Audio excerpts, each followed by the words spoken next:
রাসূলুল্লাহ বলছেন, মানিত্তারা ফি বাইতে কওমিন বিগাইরি ইজনিহিম, কোনো মানুষ যদি অপর কোনো মানুষের বাড়িতে উঁকি মারে, আড়াল থেকে লুকিয়ে লুকিয়ে ভেতরটাকে দেখার চেষ্টা করে, বাড়ির মহিলারা কী অবস্থায় বসে আছে, গায়ের কাপড়কে ফেলে দিয়ে মাথা খুলে দিয়ে কিংবা তাদের শরীরে কাপড়গুলো এলোমেলো হয়ে আছে, এই রকম অবস্থায় কোনো একটা মানুষ যদি অপর কোনো মুসলমান ভাইয়ের বা কোনো কওমের বাড়িতে আড়াল থেকে উঁকি মেরে দেখতে যায়, আর বাড়ির লোকটা যদি জানতে পারে যে আমার বাড়ি থেকেও উঁকি মেরে দেখছে, তো রাসূলুল্লাহ বলছেন ফাবাকু আইনাহু, তার চোখ দুটোকে যদি পারো তো কানা করে দাও। ওয়ালাইসা আলাইকা দিয়াতুন, চোখ কানা করে দিতে গেলেও তোমাকে জরিমানা লাগবে না, তোমাকে কিসাস দেওয়া হবে না, তোমাকে আর কোনো খেসারত দিতে হবে না। অথচ অকারণে কোনো মানুষের চোখ যদি কেউ কানা করে দেয় তো তাহলে তাকে 25টা পর্যন্ত উট জরিমানা দিতে হয়। তাহলে এই চোখ পরের বাড়িতে উঁকি মারতে গেলাম, এটা হয়ে গেল মন্দ আমল, আর মন্দ আমলের খেসারত কি আমাকে দিতে হচ্ছে? রাসূলুল্লাহ বলছেন ওর চোখকে কানা করে দাও। কানা করে দিতে গেলে জরিমানা আমাকে লাগবে না, আর যে তুমি পরের চোখ কানা করলে কেন? তাহলে বুঝাতে চাইছি আপনাকে যে আমার অঙ্গ প্রত্যঙ্গের দ্বারাই ভালো কাজও হবে আর অঙ্গ প্রত্যঙ্গের দ্বারাই মন্দ কাজও হবে। আপনি ভালোটাকে ধরে রাখেন আর মন্দটাকে সর্বদা ছেড়ে রাখবেন, না হলে হয় দুনিয়াতে তার জবাব আপনার কাছ থেকে আল্লাহ নিয়ে নিতে পারেন, অথবা এইটা জিনিস আপনার জন্য মুসিবত হয়ে কিয়ামতের দিন দেখা দিতে পারে। তাহলে এবার একটা গুড়ের কথাটা বুঝেন। আমি বলেছি 5টা জিনিস অঙ্গের নাম, কিন্তু এর ভেতরে সাংঘাতিক কোনটা এটাও আপনাকে জানা দরকার। রাসূলুল্লাহ সাল্লাল্লাহু আলাইহি সাল্লামকে একদিন এক সাহাবী এসে জিজ্ঞেস করে বলছেন, আইয়ুল মুসলিমিনা আফজালু ইয়া রাসূলুল্লাহ, হে আল্লাহ রাসূল, মুসলমানদের ভেতরে সবথেকে ভালো মুসলমান কোনটা? কোন মুসলমানটাকে উত্তম মুসলমান বলা যায়? রাসূলুল্লাহ বলছেন, যেই মুসলমানের হাত থেকে এবং মুখ থেকে অপর মুসলমান নিরাপদে থাকে সেই মুসলমানকে উত্তম মুসলমান বলা যায়। কথা বুঝলেন? আমার হাত থেকে আর আমার মুখ থেকে যদি আর দুনিয়ার মুসলমান হেফাজতে থাকে তাহলে আমি হলাম হাই কোয়ালিটির মুসলমান। আপনার মুখ থেকে আর আপনার হাত থেকে এমন কোনো আমল বেরোয়নি যার দ্বারাই হয় আপনার পড়োশি, না হয় আপনার গ্রামের লোক, না হয় আপনার জেলার লোক, কেউ যদি আপনার হাতের দ্বারাই আক্রান্ত হয়ে থাকে অথবা আপনার মুখের দ্বারাই সে আক্রান্ত হয়ে থাকে, বেইজ্জত হয়ে থাকে, তার মনে ব্যথা লেগে থাকে, তাহলে জানতে হবে যে আমি হাই কোয়ালিটির মুসলমান নই। মুসলমান বটে কিন্তু আমার কোয়ালিটি উত্তম নয়, আমি লোয়ার কোয়ালিটির একজন মুসলমান। তাহলে বোঝা গেল সবথেকে বেশি মানুষের কোন অঙ্গে ক্ষতি সাধন করে। তার ভেতরে হলো একটা, এটা হলো মুখ, আর তার ভেতরে আরেকটা, সেটা হলো আপনার হাত। এই দুটো জিনিসকে আপনাকে সংবরণ করে রাখতে হবে। মুখের বেলা ভালো করে বুঝবেন, মুখের বেলা এখানে দুটো ক্ষেত্র আছে। মুখ থেকে কথা বলা এটা একটা দিক, আর মুখের ভেতরে কিছু ঢোকানো এটা একটা দিক। দুটোকে সামাল দিতে হবে। মুখে কি ঢুকাচ্ছেন আর মুখে কি ঢুকান না, এই তালিকাটা আপনাকে দেখতে হবে এক। আর মুখ দিয়ে কি বলছেন এটা আর একটা জিনিস, এটা আপনাকে দেখতে হবে। তাহলে মুখ থেকে আপনার যেন অশালীন বাক্য না বের হয়, কাউরি মনে কষ্ট না হয়, আর 2 আমার হাতের দ্বারাই যেন কাউরি ক্ষতি না হয়, কাউরি উপরে হাত তুলে না দিই, কাউকে মেরে না দিই, খুব সহজেই হাতটাকে ব্যবহার না করে নিই। এই দুটো জিনিস থেকে আপনাকে হেফাজতে থাকতে হবে, সাবধানে থাকতে হবে, তাছাড়া আপনি নাম্বার 1 মুসলমান হতে পারবেন না। এবার জিজ্ঞেস করেন, দুটোর নাম আল্লাহ রসুল কেন নিলেন, বাকিগুলোর নাম নিলেন না কেন? নিয়েছেন, কিন্তু সাংঘাতিক হিসাবে এই দুটোকে বলেছেন, বাকিগুলোকে ছেড়ে দেননি। এই দুটোর দ্বারাই ক্ষতি বেশি হয়, এই দুটোর দ্বারাই মানুষ আক্রমণ বেশি করতে পারে, তার জন্য আলোচনা এই দুটোর বেশি বেশি এসেছে। মুখকে সাবধানে রাখুন, নিজের নিরাপদ জীবনকে নিশ্চিত করুন। রাসূলুল্লাহ সাল্লাল্লাহু আলাইহি ওয়াসাল্লাম একদিন সাহাবীদেরকে বলছেন, সাহাবীরা শোনো, তোমরা আমাকে দুটো জিনিসের জামিন দাও, আমি তোমাদেরকে জান্নাতের জামিন দেব। তোমরা দুটো জিনিসের আমাকে গ্যারেন্টি দাও, নিরাপত্তা দাও, আমি তোমাদের জান্নাত দেব, তার গ্যারেন্টি দিচ্ছি, তার নিরাপত্তা দিচ্ছি। কি? রাসূলুল্লাহ দুটোর ভেতরে একটা বললেন। কি বললেন? মানে ইউজমিনু লিমা বাইনা লিহিয়াতাইহি ওয়া মা বাইনা ফাখযাইহি, যেই মানুষটা তার দুই চুলের মাঝখানে, দুই দাড়ির মাঝখানে, তার মানে উপরে হলো মোচ আর নিচে হলো দাড়ি, এই দুই চুলের মাঝখানে যে ড্রেন আছে, যে ছিদ্র আছে, এই ছিদ্রটার তুমি আমাকে গ্যারেন্টি দাও যে তুমি এই ছিদ্র দিয়ে আজে বাজে কথা বলবে না, এই ছিদ্র দিয়ে তুমি কোনো মানুষের কলেজায় আঘাত পৌঁছাবে না, এই ছিদ্র দিয়ে কোনো মানুষের মনে তুমি কষ্ট দেবে না, আর এটা দিয়ে তোমার আজে বাজে কথা বের হবে না। যদি মুখটাকে সামলে নিজেকে রাখতে পারো, তার গ্যারেন্টি দাও, আমি নবী তোমাকে গ্যারেন্টি দিচ্ছি তুমি জান্নাত পাবে। তাহলে এটা কত সাংঘাতিক জিনিস, কত সাংঘাতিক জিনিস, ভালো করে বুঝুন। বিশ্বাসযোগ্য ইতিহাসের ভেতরে এটা রিওয়ায়াত আছে এবং আসার হিসাবে এটা গৃহীত। হযরত উমর রাদিয়াল্লাহু তাআলা আনহু একদিন বাড়ি গেলেন হযরতে আবু বকর সিদ্দিকের। তো কি হয়েছে? ওয়াহুয়া ইয়াহবিজু লিসানাহু বিয়াদিহি। হযরত উমর বাড়ি গেলেন কার? তো আবু বকরের। দেখা করবেন, কিছু কথা বলবেন, আলাপ আলোচনা করবেন। কিন্তু তিনি যখন বাড়ির ভেতরে গেলেন তো দেখছেন হযরতে আবু বকর সিদ্দিকের মতো লোকটা তিনি নিজে একটা মেঝেতে বসে, একটা চেয়ারে বসে নিজের জবানটাকে টেনে মজবুত করে ধরে আছেন, নিজের জবানকে টেনে ধরে আছেন মজবুত করে। হযরত উমর দেখা মাত্রই বলছেন, মাহায়ে আবু বকর, এই আবু বকর, এটা কি করছো তুমি? এটা তো বুঝতে পারা যাচ্ছে না জবানটার কি হয়েছে যে তুমি টেনে একে ধরে আছো কেন? কি হলো? নিজের জিভকে এইভাবে টেনে ধরে আছো দুই আঙুল দিয়ে, এটার মানে কি বুঝতে পারছি না আমরা। আবু বকর সিদ্দিক জবাব দিয়ে বলছেন, হাযাল্লাযী আওরাদানি আল মাওয়ারিদা, এই জীবটাই এত সাংঘাতিক আমার কাছে, এর কারণে আমার সাথে অনেক লোকের সাথে একটু টকঝক হয়ে যায়। এই জীবটারই কারণে অনেক সময় আমাকে বিপদে পড়ে যেতে হয়, এই জীবটারই কারণে অনেক জায়গায় আমি ফিতনার মুখোমুখি হয়ে যাই। তাহলে জীবটাকে যদি সংবরণ করতে পারি তাহলে আমি ফিতনায় পড়ি না, জীবটাকে যদি আমি কন্ট্রোলে রাখতে পারি তাহলে আমার দ্বারাই ভুল ভ্রান্তি হয় না। এই জন্য আমার জীব যেন সীমার বাইরে চলে না যায়, আমার জীবটা যেন অন্য জায়গায় অন্যায়ভাবে ব্যবহার না হয়, তার জন্য জীবকে শাস্তি দিয়ে আমি সবক দিচ্ছি বলে, এই জিহ্বা খবরদার, সবক নাও, সবক নাও, তুমি কোনোদিন আজে বাজে কথা বলবে না, তোমার মুখ দিয়ে কোনো মানুষ কষ্ট পায় এমন বাক্য তোমার মুখ দিয়ে যেন না বের হয়, তার জন্য জীবকে সাজা দেব বলেই জীবকে টেনে ধরে আছি। ইনি তো হলেন উম্মতে মুহাম্মাদির সর্বশ্রেষ্ঠ ব্যক্তি, ইনি সর্বপ্রথম নাবিদের পরে উম্মতিদের মধ্য থেকে আগে জান্নাতে যাবেন। এত বড় ফাজিলাতের মানুষটা, তিনি আবার নিজের জীবকে কন্ট্রোল করার জন্য এমন সবক নিজে নিজে গ্রহণ করছেন।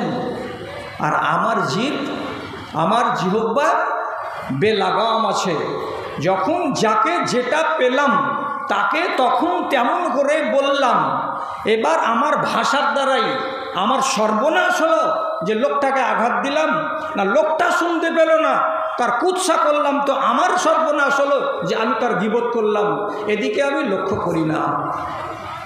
বাজারে বসে আছেন একদিন ইবনে সিরিনের মতো একজন আলেমে দিন, এবং যেন তেন আলেম নন, উনি একজন জাদ্রেল আলেমে দিন।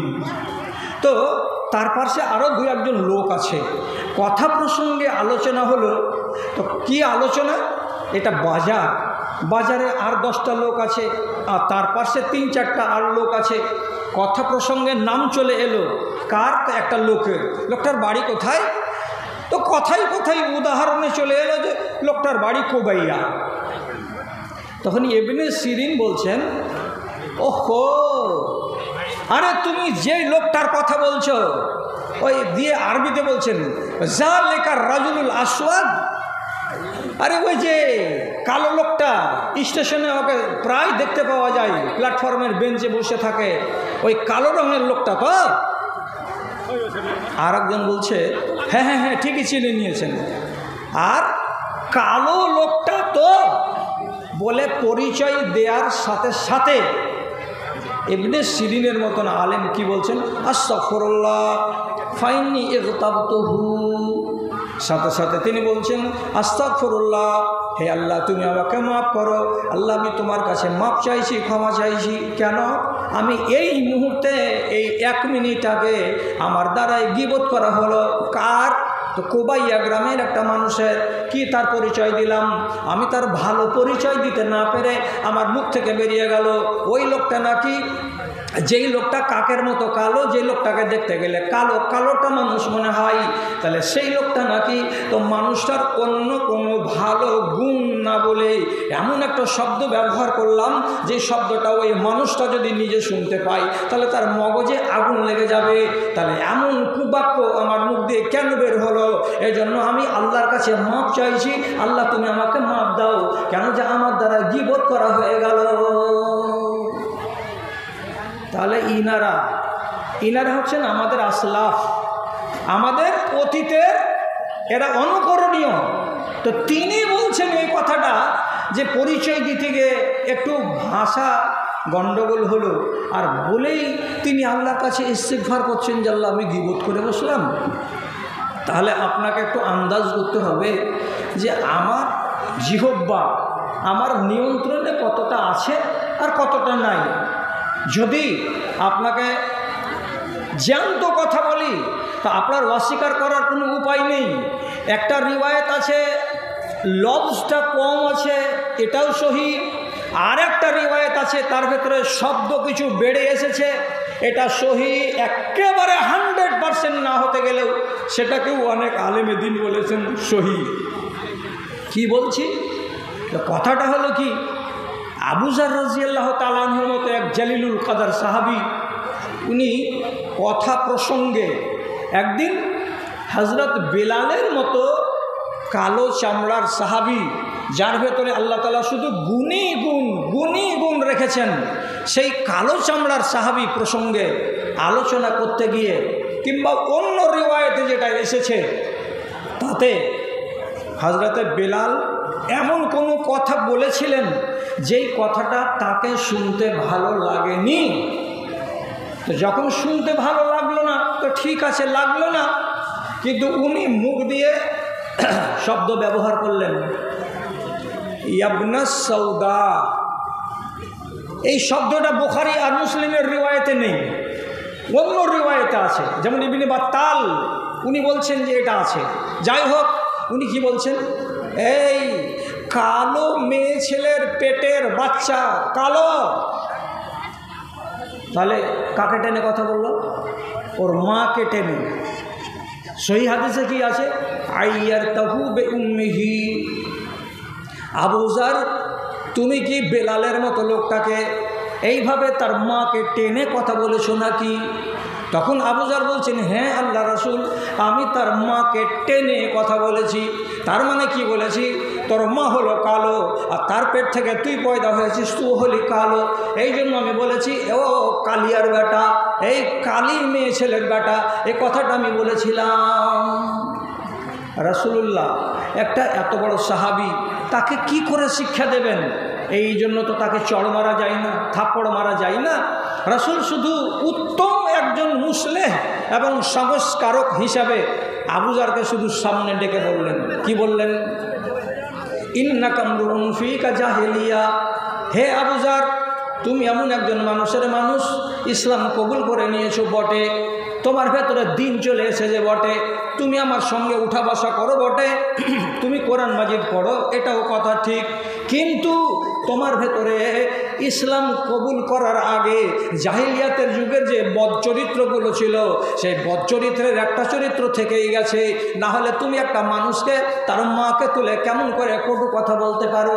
তার চামড়া কালো, তার জন্য তুমি তাকে কালো কেমন করে বলতে পারো? তার মা ছিল কালো, তার জন্য তার মাকে টেনে ছেলেকে কি করে তুমি কথা বলতে পারো? এটা চলন কিন্তু ভালো নয়। হযরতে আবু যর বলছেন, আল্লাহ কত বড় অপরাধ করে বসলাম, কত বড় অপরাধ হয়ে গেল যে সাথে সাথে রাসূলুল্লাহর কাছে শিকায়ত হয়ে গেল। আর রাসূলুল্লাহ অভিযোগ বলে আমাকে ডেকে পাঠালেন, আর আমাকে ডেকে পাঠালেন তো আমি তাকে স্বীকার করলাম। তাহলে এত বড় অন্যায় আমার মুখের দ্বারাতেই হয়ে গেল। তাই তিনি খেসারত দিলেন। খেসারতটাকে বলছি দুই রকমের। এবার কেন দুই রকমের বলছি? যেহেতু দুই রকমের বর্ণনা পাচ্ছি বলে বলছি। কি? 3 দিন পরে হযরতে আবু যর মসজিদের দিকে হেঁটে চলে আসছেন। তার গায়ে একটা নতুন চাদর আছে, এমন সুন্দর ঝকঝকে চাদর যেটা দেখতে গেলে এই মানুষের চোখ লাগে। আর ঠিক তার পাশে এই বেলাল, তার গায়ে একটা কিন্তু কালো চাদর আছে। ওই কালো চাদর যেটা তার মালিকের গায়ে আছে সেটা চাকরের গায়েও আছে। দেখে কিন্তু মনে হয় না যেটা মনিব আর এটা চাকর, দেখে মনে হচ্ছে এরা বাপ বেটা। যারাই দেখছে তারাই বলছে ব্যাপারটা কি? তোমার গায়ে যদি 500 টাকা দামের চাদর থাকে, তোমার চাকরের গায়ে 200 টাকার থাকবে। চাকরের চাদর এবং মালিকের চাদর জীবনে এক রকমের হয় না, এক দামের হয় না, কিছুটা কম বেশি হয়। তো এমন একই রঙের, একই কাটিংয়ের, একই কোয়ালিটির চাদর তোমরা দুইজন কেন পরে আসো? তখন তিনি জবাব দিয়ে বলছেন, এটা হলো জরিমানা। এটা জরিমানা কেন দিচ্ছি? যে গত কয়েকদিন আগেই আমার মতো এই লোকটা একটা ভুল করেছিল। কি বলে ভুল করেছিল? এই ছেলেটাকে দাগ দিয়েছিলাম কালো বলে, আর তার মাকে দাগ দিয়েছিলাম কালো বলে। এই যে আমার দ্বারাই ভুল হয়েছে, আমি আমার জবানের খেসারত দিচ্ছি কি? আমার গায়ে চাদর চাপিয়েছি যেমন দামি, তেমনি আমার চাকরের গায়েও চাদর চাপিয়েছি দামি, যাতে আল্লাহ রাব্বুল আলামিন আমাকে কিয়ামতের দিন আমার জবানের কারণে হিসাবের কাঠগড়াই না দাঁড় করিয়ে দেন। জবানটাকে নিয়ন্ত্রণে রাখতে হবে। কথায় কথায় আঙনাতে বিবিকে গাল দিয়ে দিচ্ছেন এমন আঁশ তোলা করে, যে কথা শুনতে গেলে আপনাকে যদি কেউ পাল্টা বলে তা আপনার গায়ে আগুন লাগবে। চাকর বাকরকে গাল দিয়ে দিচ্ছেন আঁশ তুলে, যে কথাটা আপনাকে পাল্টা কেউ যদি বলে তাহলে আপনার কিন্তু ঝাল লেগে যাবে। তো নিজের বেলায় যেটা ঝাল, পরের বেলা কেন সেটা ঝাল নয়? ভাই কথা বলতে বেশি পাবো না, কেন যে আমাদের সামনে অনেকগুলো বক্তা আছেন, আর আমার একটা ডিউটি আছে। সেই সাথে সাথে আর 1-2টা কথা শুধু বলে দিচ্ছি যে রাসূলুল্লাহ মুখের কথাটাকে বেশি করে আলোচনা করলেন, আর হাতের কথাটাকে বেশি করে আলোচনা করলেন। হাতটাকে নিয়ন্ত্রণে রাখো, হাতটাকে লাগাম লাগিয়ে রাখো, হাতটাকে কোনোদিন বেকাবু হতে দিও না। হাতটাকে যেখানে সেখানে ইচ্ছা মতো ব্যবহার করিও না। চায়ের দোকানে মোড়ে বসে আছো, তোমার উল্টা কেউ কথা বললো, তাড়াম করে তুলে দিলে হাত, শালা তুই চিনিস?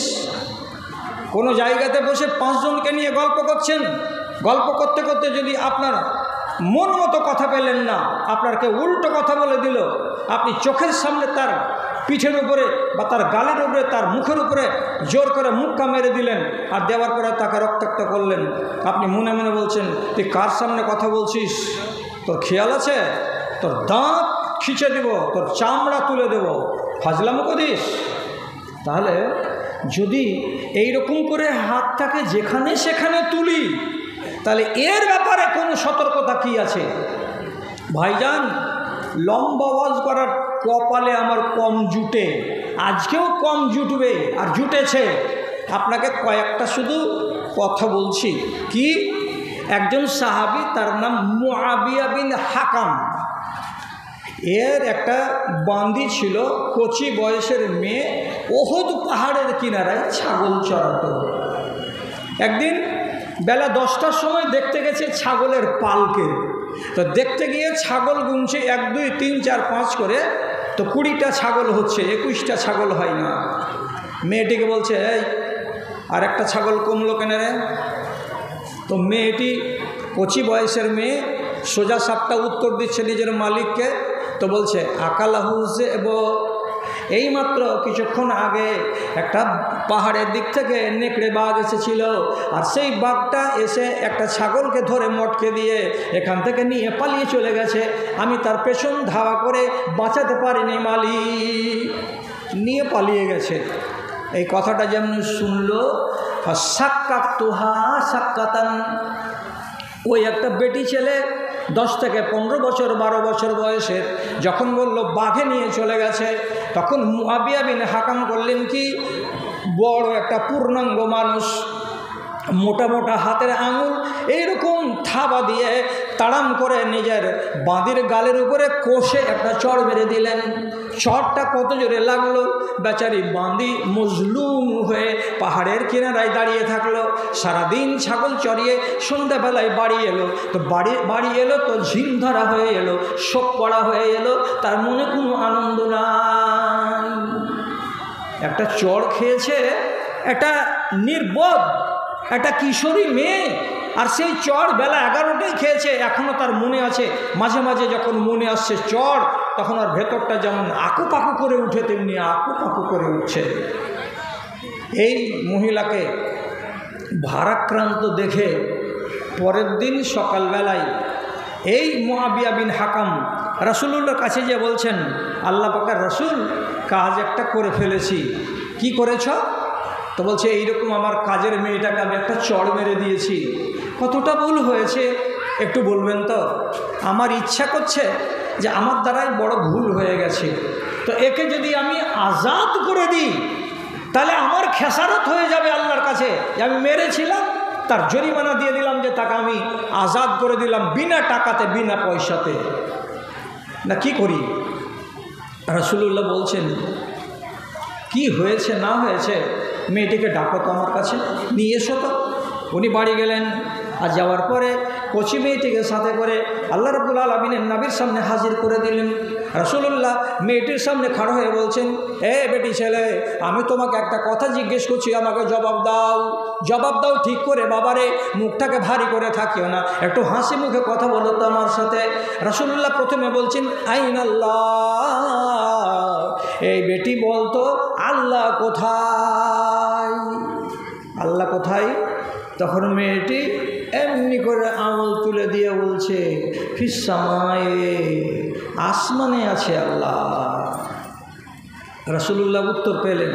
2 নম্বর প্রশ্ন করে বলছেন, মান আনা, বলো তো বাবা 2 নম্বর প্রশ্ন, আমি কে, আমাকে কি তুমি চেনো? তখন মহিলা বলছে, আন্তা রাসূলুল্লাহ, আপনি হলেন আল্লাহর রাসূল, আপনাকে চিনি। যখন রাসূলুল্লাহকে রাসূলুল্লাহ বলে সাক্ষী দিল, আসমানে আল্লাহ আছেন বলে সে সাক্ষী দিল, তখন আল্লাহ পাকের নবী বলছেন, এই মুআবিয়া, এমন একটা মুমিনা বেটি ছেলের গালে অন্যায়ভাবে চড় মেরেছ, একে যদি আজাদ করে দাও তাহলেই তোমার রেহাই আছে, আর আজাদ যদি না করো তো কিয়ামতের দিন তোমার ঘর পাকড় হতে পারে। সঙ্গে সঙ্গে মদিনার মসজিদেই আল্লাহ রাব্বুল আলামিনের নবীর সামনে তিনি সাফ ঘোষণা দিয়ে বলছেন, যাও এ মহিলা, তোমাকে আমি আজাদ করে দিলাম, তোমার এবার ইচ্ছা আমার বাড়িতে মন হয় থাকো, আর আমার তোমার ইচ্ছা যদি আমার বাড়িতে না মন থাকার হয়তো যেখানে ইচ্ছা সেখানে চলে যাও। হাতটা উঠে গেছিল অন্যায়ভাবে। তো এরা তো সাহাবী, এদের কথা আর আমাদের কথা আলাদা, এদের চরিত্রের সঙ্গে আমাদের চরিত্র মিলাবার চেষ্টা করতে হবে, না যদি মিলে তো তাহলে আমাকে নিজেকে খাকসার মনে করতে হবে। ভাই, এই অন্যায়ের বদলা আল্লাহ তাআলা দুনিয়াতে নিয়েও নিতে পারেন, আর আল্লাহ তাআলা এর বদলা আখিরাতে নিতে পারেন, সেটা আল্লাহর ইচ্ছা। আমি আপনাকে বলছি, কান খুলুন, কম সময়ে বেশি কথা আপনাকে বলছি। জাহ গেফারি বলে একজন লোক, মদিনার এক সাহাবী, হযরত উমারের এক যুগে সে গোলাম ছিল। সেই জাহ গেফারি রাসূলের ইন্তেকালের পর, তারপরে আবু বকরের ইন্তেকালের পর, তারপরে দ্বিতীয় খলিফা তার মুনিব উমর রাদিয়াল্লাহু তাআলা আনহুর পর হযরত উসমানের খেলাফত চলছে। হযরত উসমান মিম্বারে দাঁড়িয়ে খুতবা দিচ্ছেন, তো তার হাতে যে লাঠিখানা আছে, এই লাঠিখানা পরম্পরাগতভাবে চলে আসছে, এটা আল্লাহ পাকের নবীর লাঠি, যেটা হাতে করে রাসূল মিম্বারে নববীতে খুতবা দিতেন। হাতে করে নিয়ে খুতবা দিচ্ছেন কে? তো হযরত উসমান। এমন সময়তে জাহজাহ গেফারি, ততদিনে কিন্তু হযরত উসমানের নামে চারিদিকে ক্লেম উঠে গেছে অন্যায়ভাবে, বেশ কিছুটা ক্লেম। এই ক্লেমগুলো বলার জন্য আলাদা দিন লাগবে, এখন বলার টাইম নাই। তো অন্যায়ভাবে হযরত উসমানকে দাগি বানিয়ে দিয়েছিল দেশের কিছু লোক। তার ভেতরে জাহজাহ গিফারি, এরও মন বলছে যে হযরত উসমান হলেন দোষী। সুতরাং হযরত উসমান একদিন মিম্বারে দাঁড়িয়ে কি করছেন? খুতবা দিচ্ছেন। আর খুতবা দেওয়া কালে তার ক্রোধটাকে নিয়ে সংবরণ করতে না পেরে 1 2 3 4 করে লাইনকে অতিক্রম করে এসে হযরত উসমানের খুতবা দেওয়া অবস্থাতে তার লাঠিখানাকে জোর করে হিঁচড়িয়ে একদম টেনে নিল। আর টেনে নেওয়ার পরে সাথে সাথে যেমন বাহাদুর মানুষেরা বাহাদুরি করে, লাঠিখানাকে মাথা দু প্রান্তটাকে ধরে নিজের হাঁটুতে এমনি করে মারলো জোরে, এইভাবে একটা আঘাত করলো, বাড়ি দিল, লাঠিখান 2 টুকরা হয়ে গেল। আর সাথে সাথে লাঠিখান টুকরা হয়ে যাওয়ার পর 2 টুকরাকে অন্যদিকে ছুঁড়ে ফেলে দিল। আর দিয়ে ডায়লগ মারল, সুন্নাতি লাঠি হাতে করে খুতবা দিতে এসেছেন, খুতবা দিতে এসেছেন। তো কে? খলিফাতুল মুসলিমিন। তার মানে কি মনে রাগ আছে? হযরত উসমান দুঃখিত হলেন, খুতবা অসম্পূর্ণ থেকে গেল। তারপরে নামাজ পড়ালেন অন্য একজন লোক, বাড়ি চলে গেলেন। রাসূলুল্লাহর ব্যবহৃত লাঠি ভেঙে 2 টুকরা হয়ে গেল। ঘটনা তো এখানে শেষ, কিন্তু ঘটলো তারপরে কি? যেই লোকটা রাসূলুল্লাহর লাঠিকে বেইজ্জত করেছে, অপমান করেছে এবং খলিফাতুল মুসলিমিনকে অন্যায়ভাবে মানুষের সামনে বেইজ্জত করেছে, আল্লাহ রাব্বুল আলামিনের কি হিসাব হলো? যেই হাঁটুর যেই জায়গায় লাঠিটাকে জোর করে রেখে ভেঙেছিল, সেই জায়গায় একটা আঁচড় পড়ে গেল, একটা দাগ পড়ে গেল। সামান্য এইটুকু দাগে আমাদের কিছু হয় না, আমাদের চলতে ফিরতে এরকম দাগগুলো, আঁচড়গুলো অনেক লেগে যায়। কিন্তু ইতিহাস বলছে, নির্ভরযোগ্য সূত্র থেকে আপনাকে জানাচ্ছি, আসাবাহু মারজুল আকিলাতে, লোকটাকে সেপটিকের রোগ হয়ে গেল। শেষে কি হলো? 3 দিন পরে ঘা এত বড় হয়ে গেল, তার 3 দিন পরে ওইটা পেকে গেল, তারপরে তার 3 দিন পরে আবার চওড়া হয়ে গেল, তার 3 দিন পরে আবার মজবুত করে পায়ে ব্যান্ডেজ লাগালো। না, কিছুতে কিছু হয় না, আস্তে আস্তে ঘা বড় হয়ে যায়, ঘা বড় হয়ে যায়, ঘা বড় হয়ে যায়। শেষ পর্যন্ত এমন দুর্গতি হলো, বেচারির খানা বন্ধ হয়ে গেল, পানি বন্ধ হয়ে গেল, চলাফেরা বন্ধ হয়ে গেল। আর জায়গাটা পচতে পচতে পচতে পচতে সেই জায়গার মাংসগুলো সমস্ত খুলে খুলে পড়ে গেল। আর জমিনে পা পাতার মতো ক্ষমতা তার থাকলো না। আর ওই অসুখেই আল্লাহ তাআলা দুনিয়া থেকে তাকে উঠিয়ে নিলেন, ওই হালাতেই তাকে কবরে চলে যেতে হলো। দাদারে আমার, কি বলছিলাম, কোনো মানুষের উপরে তোমার হাতের দ্বারাই যদি আক্রমণ হয়ে থাকে, আল্লাহর কসম খেয়ে বলছি, যদি আল্লাহর আযাব থেকে বাঁচার ইচ্ছা থাকে, তাহলে দুনিয়াতে তার কাছে যাও, আর গিয়ে তার হাতখানা ধরে তার কাছে মাপ নাও, তার বুকে জড়িয়ে তার কাছে ক্ষমা চাও। যদি ক্ষমা না নিতে পারো, আর কোনো মানুষের গালে মেরে, চড় মেরে, থাপ্পড় মেরে যদি লহুলহান করে দিয়ে থাকো, আল্লাহর কসম খেয়ে বলছি, কিয়ামতের দিন আসতে হবে। কেমন হয়ে আসবে? যার ঘাড়ের তুমি মেরে রক্ত বহিয়ে দিয়েছিলে, তার ঘাড়ের রগগুলো তাজা হয়ে টকটকে হয়ে রক্ত ঝরাবে। আর ওই রক্ত ঝরানো অবস্থায় আল্লাহ রাব্বুল আলামিনের সামনে হাজির হবে। আর তারপরে পরিষ্কার ভাষায় আল্লাহ তাআলাকে বলবে, হাযাল্লাযী জারাবানি আও হাযাল্লাযী কাতালানি। এই পরওয়ারদিগারে আলাম, এই যে দেখো আমার ঘাড় দিয়ে তরতর করে রক্ত বয়ে যাচ্ছে, এ রক্ত ঝরিয়েছিল কে? এই অমুক গ্রামের লোকটা। আমার রক্ত ঝরিয়েছিল কে? তো আমার ভাইটা। এই রক্ত ঝরিয়েছিল কে? তো আমার পড়োশিটা। এইরকম করে আসামি বানিয়ে দেওয়া যাবে আপনাকে সেই দিন কিন্তু রেহাই হবে না। এটা হলো হুকুকুল ইবাদ, এটা হলো বান্দার হক। বান্দার হককে যদি দুনিয়াতে মিটিয়ে নিতে না পারেন, কিয়ামতের দিন নিস্তার পাওয়া যাবে না। ভাই, টাইম তো আমার বেবরকতা হয়ে গেছে, আর আমাকে এখন আর একটা কাজে লাগতে হবে। তো আর 3-4টা মিনিটের ভেতরেই আমার বয়ানকে আমি শেষ করে দিচ্ছি। যদি সুযোগ পাই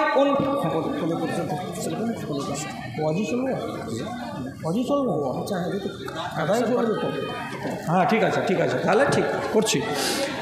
হ্যাঁ, আর একটা বলছি, সেটা মানে ভুল ধরা আলেম তো দুনিয়াতে অনেক, কারণ আব্দুল সালাম ছাত্র হয়ে রেহাই দিবেন আল্লাহ তাআলা জানে। আল আদাবুল মুফরাদ গ্রন্থে ইমাম বুখারীর লেখা কিতাব, তার ভেতরে এই রিওয়ায়াতটা এসেছে এবং তাহকিকের পরে, তদন্তের পরে তাকে হাসান দরজার বলা হয়েছে। আমি আপনাকে জ্ঞান দেওয়ার জন্য এই রিওয়ায়াতটা আপনার সামনে আনছি। কি বলছি? ইবনে সিরিন এক জ্ঞানীগুণী তাবেঈ, তিনি এটাকে বর্ণনা করছেন। কি বর্ণনা করছেন? তো উনি বলছেন, আমি একবার মক্কা গেলাম কাবার জিয়ারতে, তোয়াফ করব, সাই সাফা মারওয়া করব, আর করে একটা উমরা করে আসবো ওখান থেকে, এই জন্য আমি এলাম। তাহলে আপনি তো জানেন মক্কা যেতে গেলে এহরাম পরে টরে তারপরে চারিদিকে ঘুরতে হয়, 7 চক্করে একটা তোয়াফ হয়।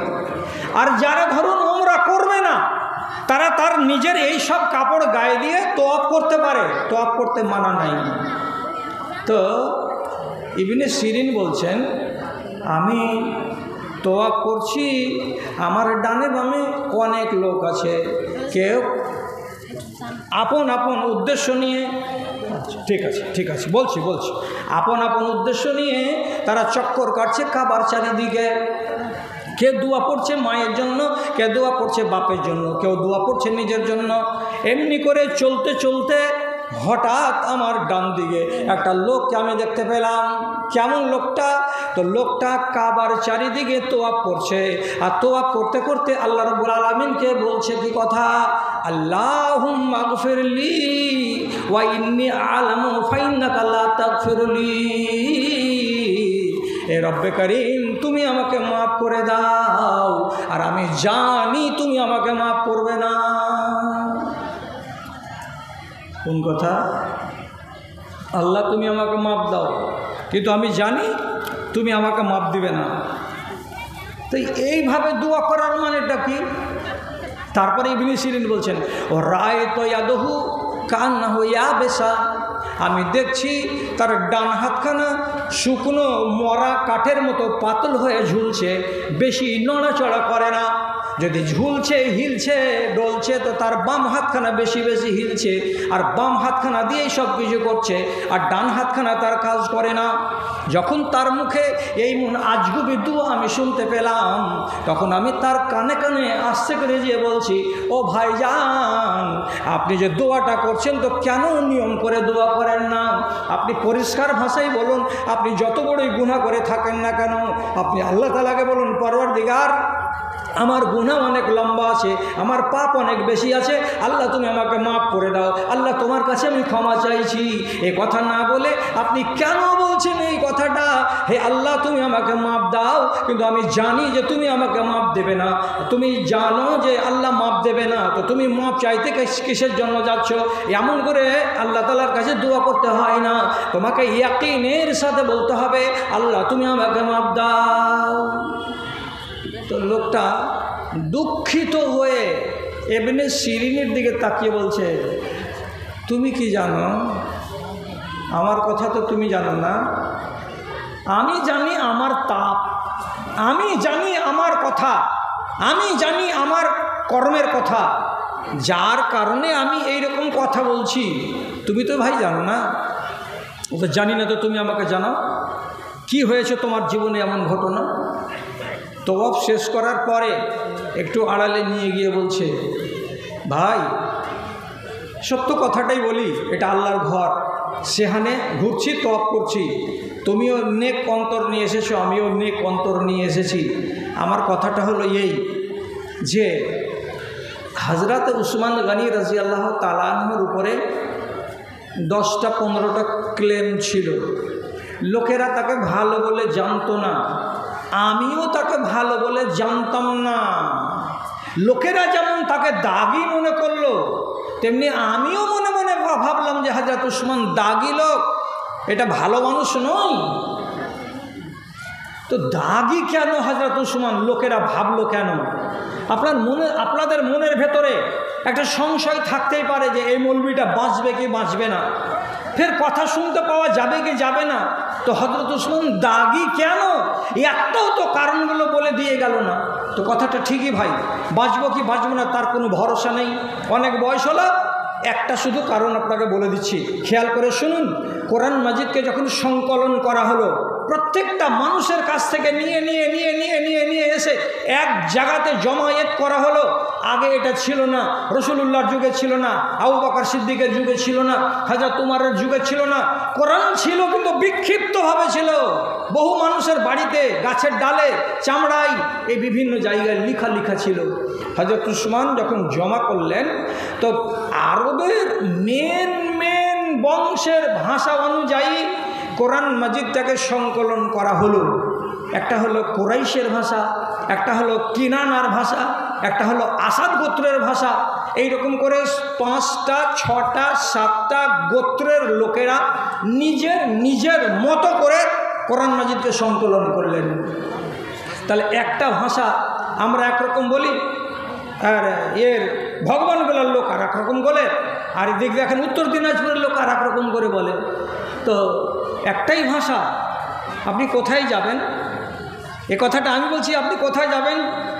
ওরা যদি হয় কুচবিহারের লোক, তো সে বলে কই যান,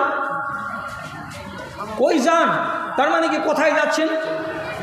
এরা যদি বলে কুঠে যাচ্ছেন তোমরা বল, তো ভাষা তো একটাই না, কথা তো একটাই, কিন্তু ভাষা কতটি? কোরআন মাজিদে যখন 7 রকমের ভাষা দিয়ে সংকলিত হলো, তখন হযরত উসমান মনে মনে ভাবলেন, 7 রকমের ভাষার কোরআন যদি থেকে যায়, মার্ডার হয়ে যাবে মানুষ। বলে তোরটা ভুল রে, আমারটা ঠিক রে, ও বলবে তোরটা ভুল রে, আমারটা ঠিক রে। এই ঝগড়া চিরদিন থেকে যাবে কিয়ামত পর্যন্ত।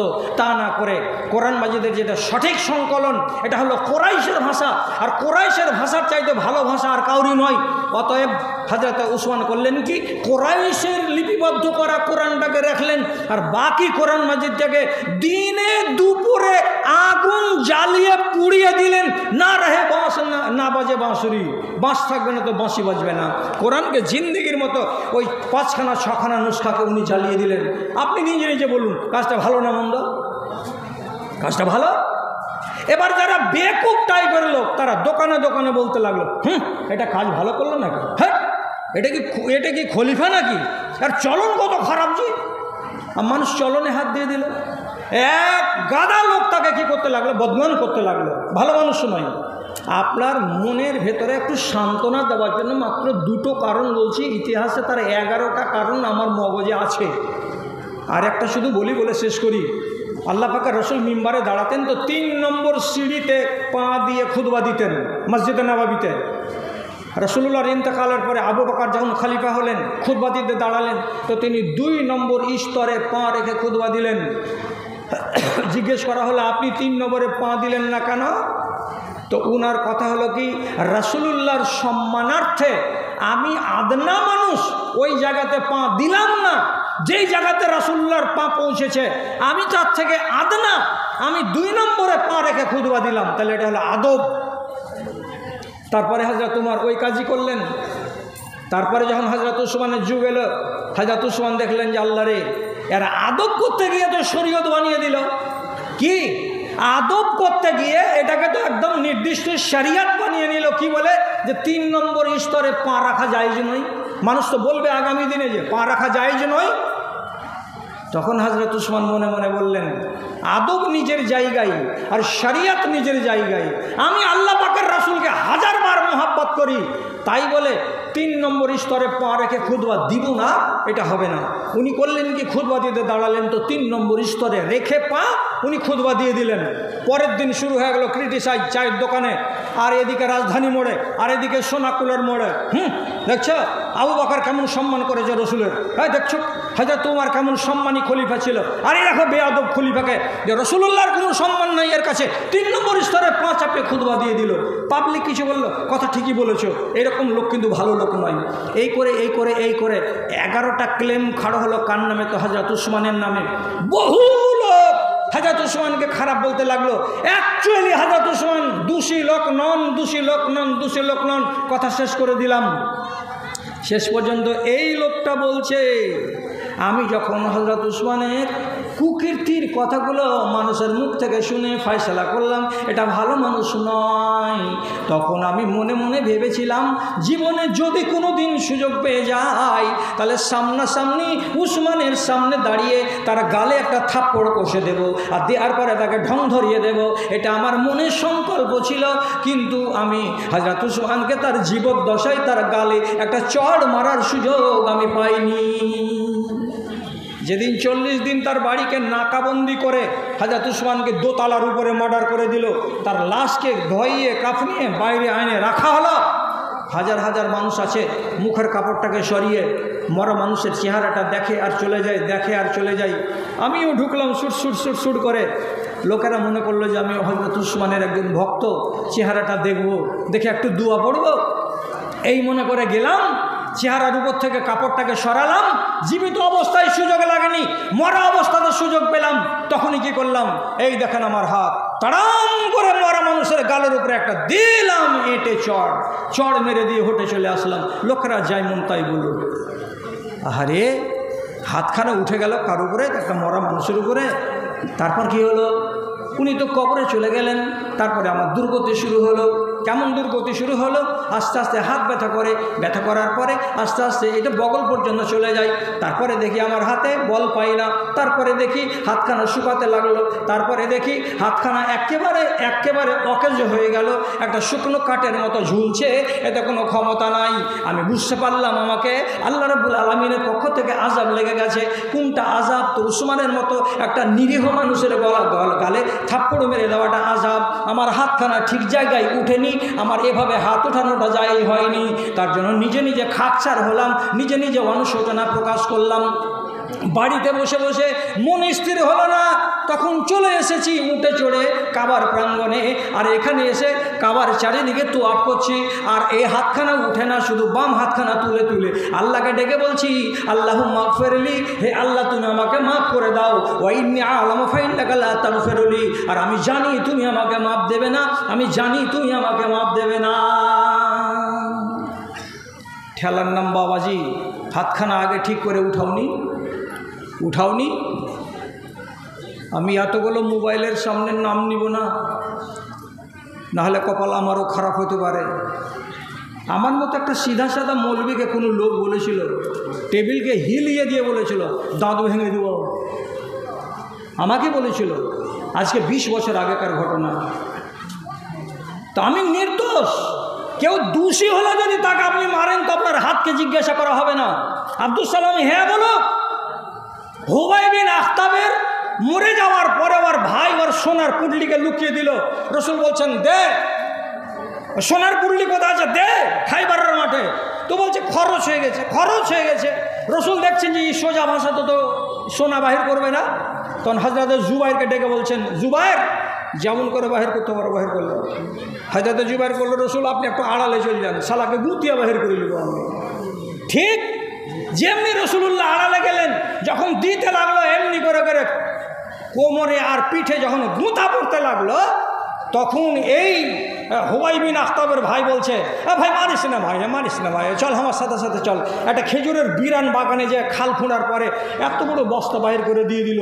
এটা ওর ভাইয়ের সোনা মদিনা থেকে নিয়ে গিয়েছিল। এটা হিসাবে কি হলো এখন? তো যুদ্ধের পরে সাফিয়া বিনতে হুয়াই, অর্থাৎ সাফিয়া রাসূলুল্লাহর বিবি, আর ওর বাপের সম্পত্তি হজম করে রেখেছিল কে? তো ওর চাচা পিটিয়ে বাহির করে নিল।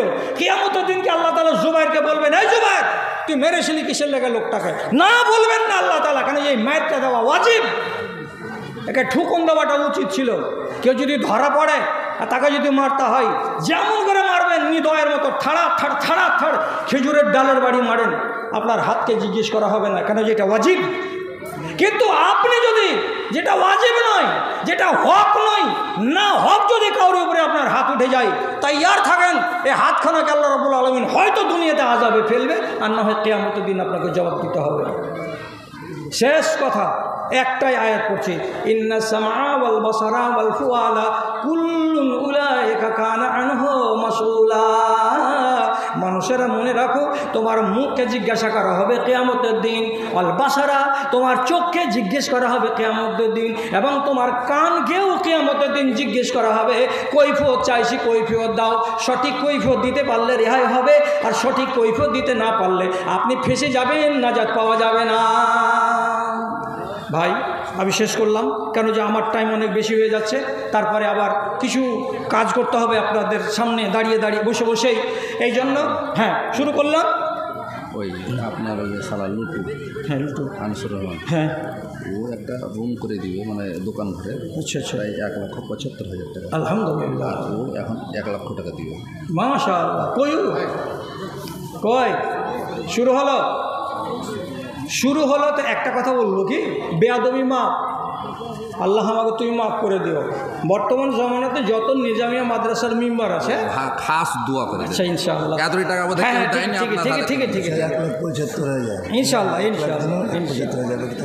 আচ্ছা আমি এটা করে দিয়েছি, বাপ মা দাদা দাদি নানি সব। আচ্ছা ঠিক, আচ্ছা ইনশাআল্লাহ। এই কথাটা হলো কি যে নিজামিয়া মাদ্রাসা যত দুনিয়াতে আছে, ওর 100টার ভিতরে 90টা কমিটি হলো পেটপুষা কমিটি।